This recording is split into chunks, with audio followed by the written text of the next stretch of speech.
الحمد لله رب العالمين، والصلاة والسلام على النبي الأمين المبعوث رحمة للعالمين، صاحب الخلق العظيم، وعلى آله الطاهرين الطيبين وصحابته الأكرمين أجمعين. أما بعد، أيها المؤمنون، يقول عز من قائل بعد أعوذ بالله من الشيطان الرجيم حكاية عن خليله ونبيه إبراهيم عليه السلام، وقال إني ذاهب إلى ربي سيهدين، رب هب لي من الصالحين، فبشرناه بغلام حليم. فلما بلغ معه السعي قال يا بني إني أرى في المنام أني أذبحك فانظر ماذا ترى. قال يا أبت افعل ما تؤمر ستجدني إن شاء الله من الصابرين. فلما أسلما وتله للجبين وناديناه أن يا إبراهيم قد صدقت الرؤيا إنا كذلك نجزي المحسنين إن هذا لهو البلاء المبين. وفديناه بذبح عظيم وتركنا عليه في الآخرين الآيات. أحبابنا الكرام، إن لأيام دهركم لنفحات فتعرضوا لها، ومن أعظم هذه النفحات هذه الأيام التي أقسم الحق بها في كتابه العزيز، هذه الليالي العشر، هذه الأيام أيام ذي الحجة الحرام، والتي فيها من عظم الأجر ما فصلناه، وفيها يوم عرفة وقد فصلنا فضائله واستحسان الصيام فيه، وخير الدعاء دعاء يوم عرفة، ثم بعده يوم النحر، وما أدراك ما يوم النحر. وسنستنشق وإياكم نفحات من أسرار ودروس هذا اليوم العظيم. Mes chers frères, mes chères sœurs, comme vous le savez, nous sommes dans des jours bénis qu'Allah Tabaraka wa Ta'ala a préféré, a privilégié. Et notre prophète alayhi salatu wassalam les a mis en avant et nous a demandé d'en profiter. On a parlé dans le dars des mérites de ces 10 jours et s'il convient de faire, et notamment le jour de Arafat, qui coïncide cette année avec le mardi, et le mérite du jeûne de Arafat et les supplications, les invocations justement, et dans le hadith, le meilleur dua, les meilleures supplications sont ceux qui sont faits pendant ce jour de Arafat. Et après Arafat, bien sûr, le 9e de Dhul Hijjah al-Haram, il y a le 10e jour de Dhul Hijjah, qui est le jour du sacrifice, le jour de la grande fête, qui dure 3 jours, bien sûr, 10, 11, 12. Et ce jour est porteur de plusieurs leçons.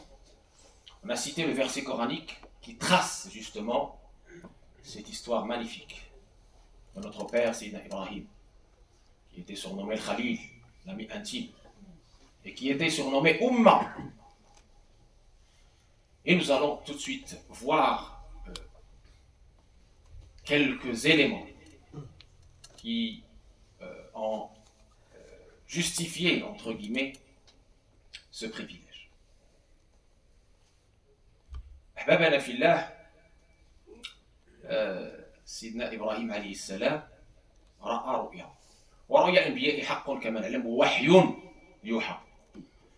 هذه الرؤيا كانت في يوم التروية، ولهذا بعض المفسرين يقول لك هي التروية أي أنه روى، هذه من التفاسير التي فسر بها اليوم الثامن، يوم التروية، يوم الثامن ذو الحجة، فيها رأى هذه الرؤيا. ثم في يوم عرفة عرف إبراهيم أنها رؤيا حق وحي من الله عز وجل. ثم في يوم النحر، يوم العاشر، أسلم وتله للجميع. أسلم بمعنى استسلم إلى الله عز وجل. فكان ذلك التجرد، وكان ذلك التمحيص والتخصيص والتخليص الذي أراده الله تبارك وتعالى من سيدنا إبراهيم حتى يكون خليله ويخلو قلبه مما سواه. وكان ذلك اليوم العظيم الذي ذبح فيه سيدنا إبراهيم ابنه، وكان في ذلك الوقت ابنه الوحيد، ذبحه عند الصخرة في منى، فصارت الشعيرة التي سنها لنا هذا الدين العظيم إلى يوم الجزاء والدين. Mes chers frères, mes chères sœurs, le jour du sacrifice est un jour qui doit nous inspirer, nous apprendre des leçons et des sagesses. Au-delà des rituels que nous avons précisés tout à l'heure dans l'audace, pour celles et ceux qui ont assisté, pour celles et ceux qui n'ont pas assisté peuvent regarder le replay dans les playlists. Au-delà du rituel qu'on a détaillé, alhamdoulilah, la jurisprudence de la fête du sacrifice, il y a des sagesses et des leçons. Comme vous le savez, Sidina Ibrahim, notre père, puisque Allah tabaraka wa ta'ala nous dit dans le Coran, Millata abikum Ibrahim, huwa sammakum muslimin. On lui doit ce nom, muslimin, soumis, et vous allez voir pourquoi. Eh bien, notre père Ibrahim alayhi salam, Allah tabaraka wa ta'ala l'a beaucoup éprouvé. Et ces épreuves sont le signe de l'amour d'Allah pour lui. Et ces épreuves sont là aussi pour, entre guillemets, l'élever encore plus, jusqu'à ce qu'il atteigne ce degré que seules deux créatures ont atteint, le degré, la station de Khulla, Khalil, l'amitié intime. C'est-à-dire, dans son cœur, il n'y a absolument rien si ce n'est Allah. Lam yatakhallal qalbahu ahadun. On va voir comment il est arrivé à cette station. Deux créatures, il y a Sidna Ibrahim, Sidna Muhammad sallallahu alayhi wa sallam. Allah nous dit dans le Coran, Takhadallahu Ibrahima Khalila. Et le hadith du prophète al-Salam nous informe que Sidna Muhammad sallallahu alayhi wa sallam était aussi Khalil. Alors, il a éprouvé d'abord quand son peuple l'a jeté dans le feu. Il n'avait pas peur, Sidna Ibrahim. Il n'était pas affligé, il n'était pas inquiet. Quand Jibril est venu le voir, tu as besoin de quoi? De toi, j'ai besoin de rien. De lui. Et c'est lui qui connaît mon état.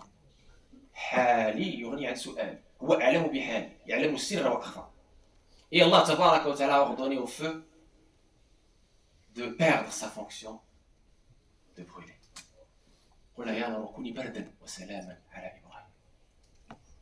Et Allah, il a demandé à Allah un enfant pieux et vertueux, à un certain âge, et sa femme, Sarah, était stérile, et Allah lui a donné un enfant avec notre mère Hajar. Très bien. Et comme l'épreuve de ces gens-là, de cette élite, ne s'arrête pas là, parce qu'ils sont continuellement dans ce chemin ascensionnel, de tamhis et de tkhlis et de tkhsis. Eh bien, qu'est-ce qui s'est passé? Allah lui donne encore un défi, encore une épreuve très dure. Il lui demande d'emmener cet enfant, qui était à l'époque son enfant unique, avec sa mère dans un désert aride, où il n'y a rien. À côté de la maison sacrée, on a vu la dernière fois les rituels qui sont nés du parcours de notre mère Hajar entre Safa et Marwa pour chercher de l'eau, la source de la vie. Une grande épreuve. Vous imaginez un papa, c'est son fils unique, il l'abandonne en plein désert. Il faut être soit fou, soit comme Sidna Ibrahim, avoir reçu une révélation et avoir une confiance incroyable. Un abandon confiant, tawakkul incroyable en son Seigneur. Une obéissance, une soumission à Allah incroyable. Et comme si ça ne suffisait pas, troisième épreuve. Quand l'enfant a atteint l'âge où il devient utile. Yani, au début, l'enfant il est dépendant. Parce que tu dois l'entretenir. Les moufsirines ont dit 13 ans, d'autres ont dit moins. Bon. En tout cas, il était dans un âge où il était utile à ses parents. Là, vient un autre ordre d'Allah. Tu le sacrifies. C'est quoi ça? Qu'est-ce que c'est que ces épreuves? Ton enfant unique à un âge où tu peux plus, enfin, logiquement, tu n'as plus à avoir d'enfant, on te demande de sacrifier cet enfant. Qui peut accepter ça? Et c'est là où il y avait Iblis qui est venu, etc. Et le rite des lapidations des stèles est né de cette lapidation de l'Iblis pour que cette noble famille puisse tenir, puisse accueillir cet ordre d'Allah. Et vous allez voir ça dans cette petite discussion que j'ai citée en arabe, ces versets qui tracent cette histoire magnifique. Ya abati, fa'al ma tu'mar. Ya bunayya, inni ara fil manam inni udbahu. Fanzur mada tara. Donc il vient, il dit, bon. En fait, ya bunayya en arabe, c'est intraductible parce que c'est un mot de politesse. C'est pas ya ibni, ya bunayya. Oh mon fils chéri. Ces prophètes et ces messagers nous ont donné l'exemple de la bienveillance, de la courtoisie, de l'amabilité. D'abord, déjà dans la famille, Yabouni, mon fils chéri, j'ai vu dans le songe que je te sacrifiais. Et on sait que les songes des prophètes et des messagers sont une révélation. Tandor Madazara, qu'est-ce que tu en penses? Qu'est-ce qu'il répond? Cet enfant pieux, vertueux, confiant. Mon papounet. Il n'a pas dit Ya Abi. Vous voyez, encore une fois, cette humilité, cette amabilité, cette courtoisie, cette bienveillance vis-à-vis de son père. Bien que son père lui demande quelque chose d'atroce, d'horrible. Ya Abati, mon papounet, oh mon papounet, fais ce qu'on t'a ordonné. Ya Abati, fa'al ma tu'mar. Satajiduni incha'Allah min sabirin. Tu vas trouver en moi patience et endurance. Et je passe les détails, bien sûr, dans les exégèses, comment le rituel de ce et donc là ils vont non seulement accueillir cet ordre d'Allah avec sérénité et confiance, mais ils vont s'exécuter. Donc il va le mettre en position de sacrifice et il va passer le couteau sur sa gorge, vous imaginez? Et Allah tabaraka wa ta'ala va ordonner au couteau de perdre sa fonction de couper. Donc les mufassirin disent qu'il a vraiment passé le couteau d'un côté, et quand il a vu qu'il n'a pas coupé, il l'a passé de l'autre côté et ça n'a pas coupé. Et là, il y a l'appel d'Allah. Nadina, ya Ibrahim, qad saddaqta ru'ya. Tu as exécuté jusqu'au bout. Et les mufassirin disent, Allah ici l'appelle, il lui dit, c'est pas ce qu'on voulait de toi, c'est pas de sacrifier ton fils. Mais, la preuve d'une soumission complète et parfaite et d'un abandon confiant à Allah tabaraka wa ta'ala. Et tu as réussi l'épreuve.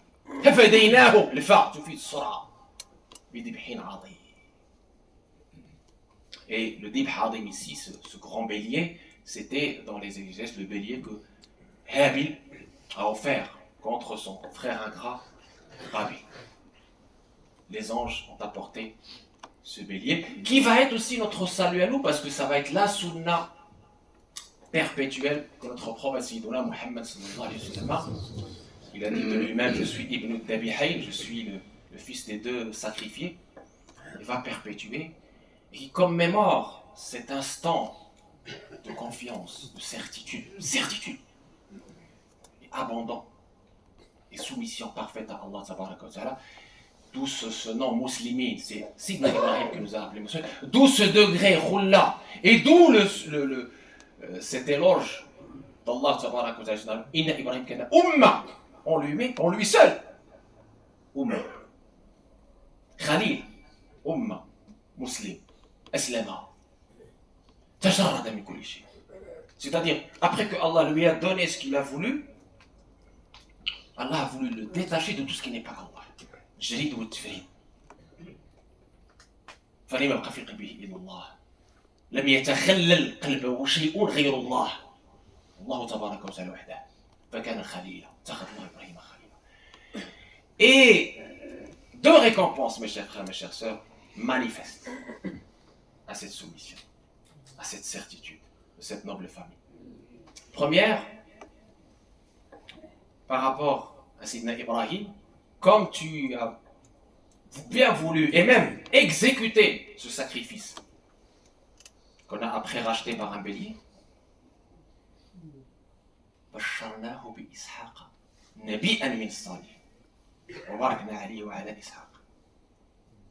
Puisque tu as été jusqu'au bout et que tu pensais que ça aurait pu être ton fils unique, eh bien, on vient d'annoncer la bonne nouvelle à Sarah qu'elle va enfanter Ishaq. Ishaq était cette récompense, ce surplus.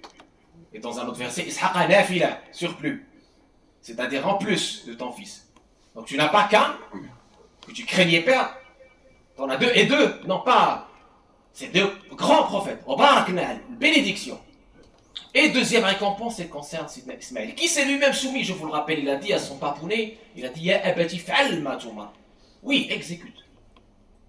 Fais ce qu'on t'a ordonné, en toute confiance. Et qu'est-ce que Allah a dit? Tarakna alayhi fi akhir. Ismaël, de sa descendance va naître qui? Dernier message de la meilleure des créatures. Tarakna alayhi. Voyez la double récompense de cette famille bénie, la double récompense de cette certitude vis-à-vis d'Allah, de ce tawakkul sans condition vis-à-vis de notre Seigneur. الحمد لله الواحد بلا عدد الحمد لله رفيع السماء بلا أمد الحمد لله لم يولد ولم يلد والصلاة والسلام على المبعوث بالرشد وآله وصحبه المقتدين. أحبابنا في الله، دائما تفاحات هذا يوم النحر، يوم عيد الأضحى. قلنا في الحصة الماضية أن هذا الأضحى كذلك هو يمثل تضحية،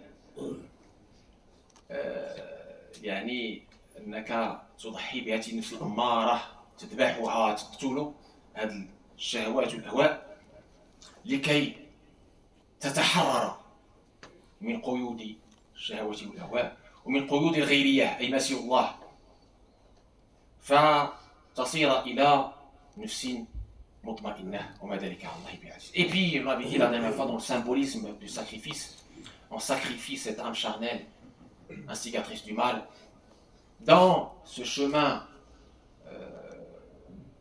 de sanctification, qui est ce qu'on appelle le grand jihad, au profit d'une âme pacifiée, qui s'est libérée des jougs des passions, qui s'est libérée de tout ce qui n'est pas Allah Tabaraka wa Ta'ala, pour voir clair la signification de ce bas monde et pour voir clair le sens de cette vie. Et enfin, mes chers frères, mes chères sœurs, deux conseils importants concernant cette commémoration magnifique qu'on ne doit pas oublier, cette histoire magnifique qu'on doit transmettre aux générations futures pour perpétuer cette sunna. Premièrement, j'entends des gens ici au bled qui s'endettent pour acheter le sacrifice. Et peut-être avec intérêt. Puis, vous connaissez une série de تكلف نفسك ما لا تطيق وكتوقع في الحرام لتؤدي سنة. هل هذا مقبول؟ هذا غير مقبول. هذا غير مقبول. الله تبارك وتعالى يقول لن ينال الله لحومها ولا دماؤها ولكن يناله التقوى منكم. التقوى فين؟ هذا القلب، النية. والله تبارك وتعالى يقول إنما يتقبل الله من المتقين.